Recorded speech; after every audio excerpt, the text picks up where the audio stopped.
নিজের গড়া রেকর্ড অন্য কেউ ভেঙে ফেললে কেমন লাগে? বেশিরভাগ মানুষের কাছে সেটি হয়তো কষ্টের, কিন্তু রেকর্ডটা যদি ভাঙেন লিওনেল মেসি, তাহলে অনুভূতিটা একটু অন্যরকমই হয়। জার্মান কিংবদন্তি মিরোস্লাভ ক্লোসার কথাই ধরা যাক। এতদিন বিশ্বকাপের সর্বোচ্চ গোলদাতার আসনটি ছিল তার দখলে, কিন্তু মেসি সেই রেকর্ড ভেঙে দেওয়ার পর আক্ষেপ নয়, বরং প্রশংসাই ঝরেছে ক্লোসার কণ্ঠে। তার একটাই কথা, আমার কাছে লিওনেল মেসি সর্বকালের সেরা, অভিনন্দন চ্যাম্পিয়ন। ডালাসে অস্ট্রিয়ার বিপক্ষে ম্যাচে জোড়া গোল করে নতুন ইতিহাস গড়েছেন মেসি। বিশ্বকাপে তার গোল সংখ্যা এখন 18। এর মাধ্যমে 4টি বিশ্বকাপে 24 ম্যাচে 16 গোল করা ক্লোসাকে পেছনে ফেলেছেন আর্জেন্টাইন মহাতারকা। দীর্ঘ 12 বছর ধরে এই রেকর্ডটি ছিল জার্মান কিংবদন্তির দখলে। অবশ্য বিশ্বকাপের সর্বোচ্চ গোলদাতার মুকুটের গল্পটা বহু পুরনো।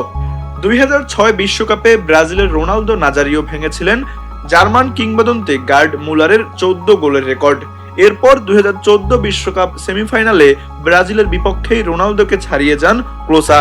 আর এবার সেই ইতিহাসের নতুন অধ্যায় লিখলেন মেসি।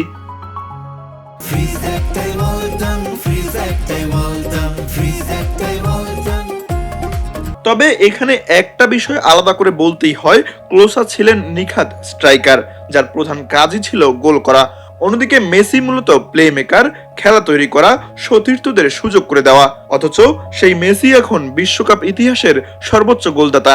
তাই প্রশ্নটা থেকে যায়, 18 গোলেই কি থামবেন মেসি, নাকি তার এই রেকর্ডকে আরো অনেক দূরে নিয়ে যাবেন?